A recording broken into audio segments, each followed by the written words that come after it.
Hi friends, welcome back to our channel. நான் உங்கள் ஈஸ்வரி. இன்றைக்கி என்ன செய்ய போகிறோம் அப்படின்னா, அரளிப்பூ வச்சு மாலை செய்ய போகிறோம். அரளிப்பூவில் மட்டும் தனியாக கூட மாலை செய்யலாங்க.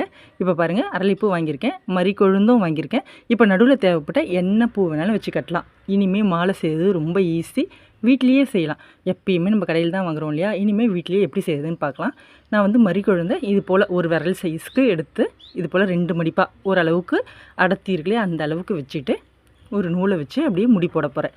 இது போல் செஞ்சு வச்சுக்கிறப்போ நம்ம பூ கட்டுவோம் இல்லையா, அப்போ ஈஸியாக இருக்கும். இல்லை எனக்கு மாலை வந்து கட்ட வருங்க அப்படின்னா நீங்கள் இந்த மறிக்கொழுந்தை கட்டிக்கிட்டு வரப்பயே அப்படியே 2 மடிச்சே வச்சு செய்யலாம். அதுவும் ஈஸி தான். ஆனால் ஃபஸ்ட் டைம் செய்ய போகிறேன் அப்படின்னா ட்ரை பண்ணுறவங்க இது போல் ட்ரை பண்ணி பாருங்கள். இது போல் கொஞ்சம் ஃபஸ்ட்டே நம்ம ரெடி பண்ணி வச்சுக்கலாங்க. இப்போ எப்பயும் மாலை கட்டுக்கு என்ன செய்வோம், லெஃப்ட் சைடில் கொஞ்சம் நூலை விடுவோம். அதுபோல் எவ்வளோ பெரிய மாலை வேணுமோ அந்த சைஸ்க்கு நூலை லெஃப்ட் சைடு விட்டுருங்க. விட்டுட்டு நார்மலாக ஒரு நாட் போடுவோம் இல்லையா, அதை சென்டரில் போடுங்க. இப்போ ஃபஸ்ட்டு ஸ்டார்டிங் வந்து நான் அரளிப்பூ வச்சு தான் ஸ்டார்ட் பண்ணுறேன். ஒரு முடி சாதாரணமாக போடணும். இன்னொன்று தெரியணும், உங்களுக்கு தெரியும்னு நினைக்கிறேன், அரளிப்பூவை ரொம்ப அழுத்தம் கொடுத்து இழுக்கக்கூடாது, ஏன்னா அறந்துடும். ஓரளவுக்கு அழுத்தம் கொடுத்து டைட்டாக கட்டிக்கலாம். இப்போ அப்படியே பின் சைடு திருப்பிக்கங்க. திருப்பிட்டு பாருங்கள், அந்த விரல் இருக்கு இல்லையா, அந்த விரல் மேலே அந்த காம்பை வச்சு சும்மா அப்படியே ஒரு சுற்றி எடுத்துகிட்டு வந்து அந்த காம்புக்குள்ளே எடுத்துகிட்டு வந்துட்டு காம்பை கொஞ்சம் நகர்த்தி விடணும். அவ்வளோதான். இப்போ பாருங்கள், இது வந்து அப்படி அந்த நூலை மட்டும் பிடிச்சிக்கிட்டு வந்தால் போதும். இதுக்கப்புறம் வந்து அப்படியே ஃபார்ம் ஆகும். இந்த பாருங்கள், இந்த காம்பை வச்சுட்டு நூல் எடுத்து ஒரு சுற்று, எங்கேயும் எந்த டிஸ்டர்பும் பண்ணாமல் அப்படியே ஒரு சுற்றி வந்து அந்த 2 காம்புக்கு நடுவில் விடணும். அப்புறம் இந்த காம்பை கொஞ்சம் நகர்த்தி விடணும். இது போல் நீங்கள் வந்து ஒரு 6 பூ வந்து இது போல் வச்சு கட்டிட்டு வரப்போ அடியில் ஒரு ரவுண்டு அப்படியே ஒரு சுற்று அது வந்து ஃபார்ம் ஆகிடும். 6 பூவுக்கு சுற்று ஃபார்ம் ஆகும். இல்லைன்னா நீங்கள் 8 பூ வேணும்னா கூட அதை கொஞ்சம் பெருசாக செய்கிறப்போ எவ்வளோ பெரிய மாலை வேணுனாலும் செஞ்சுக்கலாம். அப்போ வந்து நூலை கொஞ்சம் அடர்த்தி கொடுத்துக்கணும். 2-3 பட்டையில் நூலை வச்சுக்கிட்டு செய்கிறப்போ இன்னும் சூப்பராக இருக்கும். இப்போ அரளிப்பூவை நான் இப்போ செய்கிறேன். இதுக்கப்புறம் ஓரளவுக்கு நம்ம அரளிப்பூவை அப்படியே கட்டிக்கிட்டே வரணுங்க. இல்லை ஃபுல்லாகவே அரளிப்பூவில் தான் கட்ட போகிறேன்னா அதுவும் பிரச்சனை இல்லை. பார்க்க அவ்வளோ அழகாக இருக்கும். நம்ம மாலைலாம் வந்து கோயிலுக்கு வாங்கிட்டு போகிறப்போ எவ்வளோ விலைன்னு உங்களுக்கே தெரியும். வெளியில் வந்து வாங்குறத விட இப்படி பூ வாங்குறப்போ கொஞ்சம் கம்மி ரேட்டில் தான் இருக்கும். வாங்கிட்டு வந்து நம்ம வந்து இது போல் நம்ம கையிலே கட்டி போட்டோம், நிம்மதியும் இருக்கும். நம்மளுக்கு வந்து மாலை கட்டவும் தெரிஞ்சிடும்.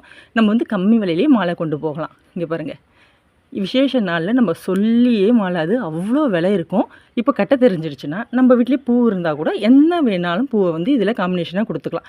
இப்போ பாருங்கள், ஓரளவுக்கு நான் அரளிப்பூவை கட்டிட்டேன். பாருங்கள், ஓரளவுக்கு பூ கட்டிட்டேன். இதுக்கப்புறம் நம்ம மறிக்கொழுந்தை வைக்கலாம். இல்லை இதுக்கப்புறம் சாமந்தி இருக்குதுன்னா சாமந்தியும் வைக்கலாங்க, அது பிரச்சனை இல்லை. இப்போ மறிக்கொழுந்தை கட்டியிருக்கோம் இல்லையா, இப்போ வந்து மறிக்கொழுந்தை என்ன செய்யணும்னா அப்படியே வந்து சென்டரில் வச்சிடணும். கட்டியிருக்கோம் இல்லையா நடுவில், அந்த நடுவை வந்து வச்சு அதை தான் சென்டர் ப்ளேஸ் பண்ணணும். ஓரமாலாம் வைக்கக்கூடாது.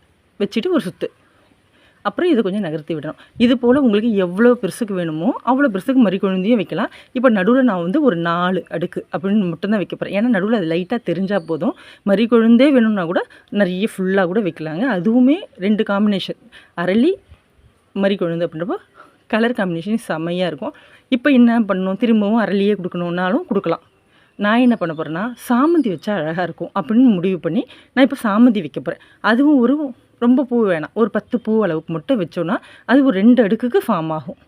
அதுக்கப்புறம் திரும்பவும் நம்ம அரளி வச்சுக்கலாம், ஒன்றும் பிரச்சனை இல்லை. இல்லை இதுக்கப்புறம் ரோஜா பூ வைக்கணும்னு நினச்சாலும் வைக்கலாங்க, தாமரை பூ வைக்கணும்னு நினச்சாலும் வைக்கலாம்.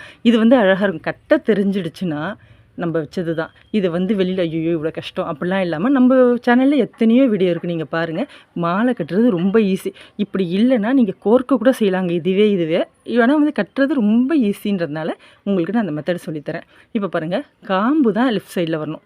காம்பை வச்சுட்டு சுற்றணும். என்னென்னா ஓரளவுக்கு மேலே இந்த பூ வந்து வளர்ந்துடுச்சுன்னா, அதாவது நிறைய கட்டிட்டு வந்துட்டோன்னா லென்த்து கொஞ்சம் அதிகமாக கட்ட மேலே போக போக கொஞ்சம் சுற்றுறது சிரமமாக இருக்கும். அது ஒன்றும் பிரச்சனை இல்லை, நம்மளுக்கு தான் கட்ட தெரியும் இல்லையா, அதனால் வந்து நம்ம ஈஸியாக அதை மேக் பண்ணிடலாம். பாருங்கள், இப்போது சாமந்தியை கட்டியாச்சு.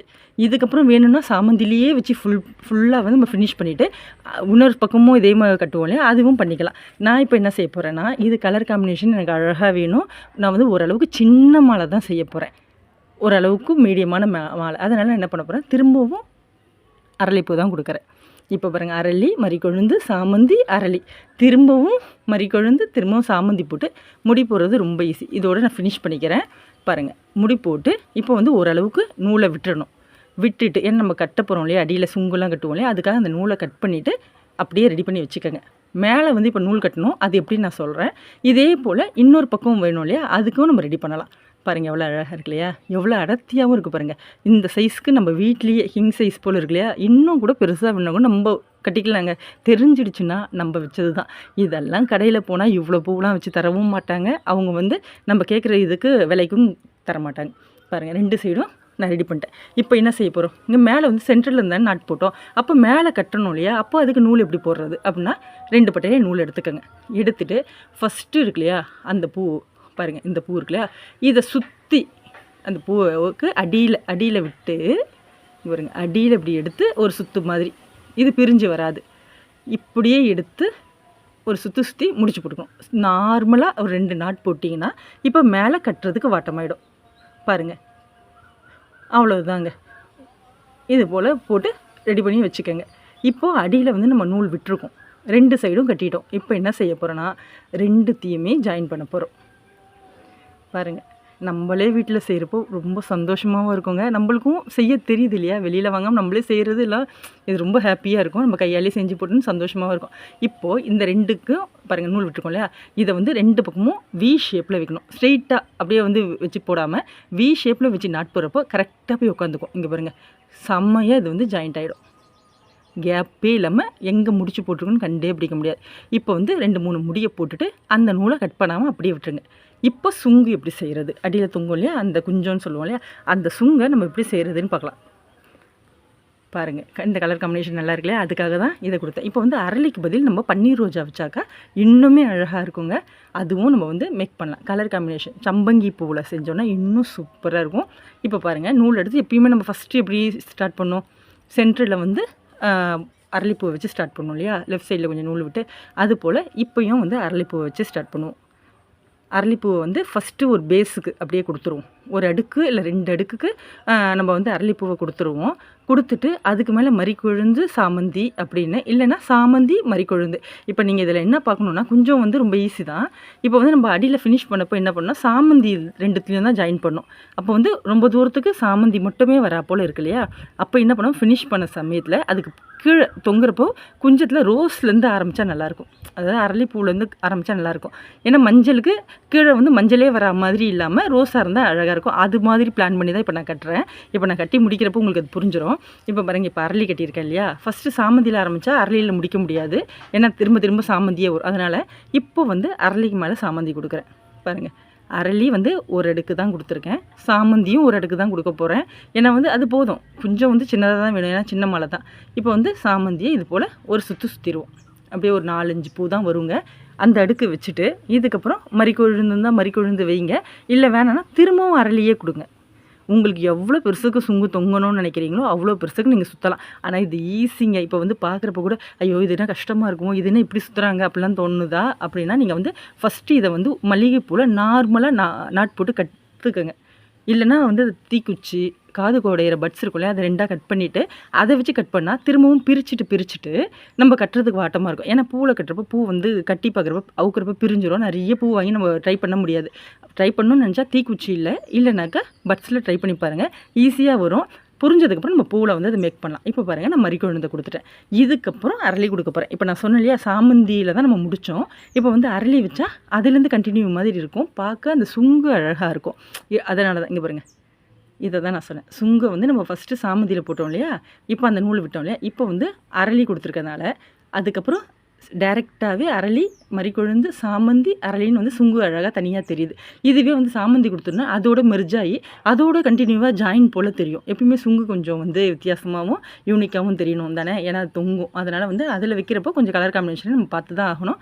வீட்டில் செஞ்சேன், நான் தான் செஞ்சேன் அப்படின்னு சொன்னால் யாரும் நம்பவே மாட்டாங்க. உண்மையாகவே இவ்வளோ பூ வச்சு செய்கிறப்போ விசேஷ நாளில் நினச்சி பாருங்கள் இது என்ன விலை வரும்னு. இதை இப்போ வீட்டில் நான் மேக் பண்ணிட்டேன். எப்படி இருக்குது, இதை நீங்களும் ட்ரை பண்ணுங்கள். நான் வந்து இதை வந்து நிறைய வீடியோஸில் நம்ம ஷார்ட்ஸ் வீடியோவில் பூவை பற்றி நிறைய போட்டுட்ருக்கேன். நான் திரும்ப சொல்கிறேன், நம்ம செய்கிறப்போ ரொம்ப காசு கம்மியாகும். அதுவும் விசேஷ நாளில் அவங்க சொல்கிற ரேட்டுக்கு பூ வாங்கினா ரொம்ப கஷ்டம். இதுவே நம்ம தெரிஞ்சுக்கிட்டோன்னா நம்ம காம்பினேஷன் கூட சொல்கிறேன், கலர் காம்பினேஷன் நம்ம விருப்பத்துக்கு செய்யலாம். நம்ம விருப்பத்துக்கு என்ன தோணுதோ அதை செய்யலாங்க. நம்ம யோசிப்போம் இல்லையா, இப்படி இருந்தால் அழகாக இருக்கும். அப்போ நம்ம கட்ட தெரிஞ்சிடுச்சுன்னா நம்ம வச்சது தான் நம்ம செய்கிறது. தினைக்கும் கட்டி வைக்கலாம், எந்த பூ கிடச்சாலும் நம்ம புதுசாக யோசித்து வைக்கலாம். அது ரொம்பவே யூனிக்காகவும் இருக்கும், அழகாகவும் இருக்கும். ரொம்ப கம்மி விலையில் செய்யலாம். பூ வந்து விசேஷ நாளில் என்ன விலை இருக்குன்னு உங்களுக்கே தெரியும். பாருங்கள், இப்போ நான் சாமி படத்துக்கு தான் போடுறேன். பிடிச்சிருந்தா லைக் பண்ணுங்கள்.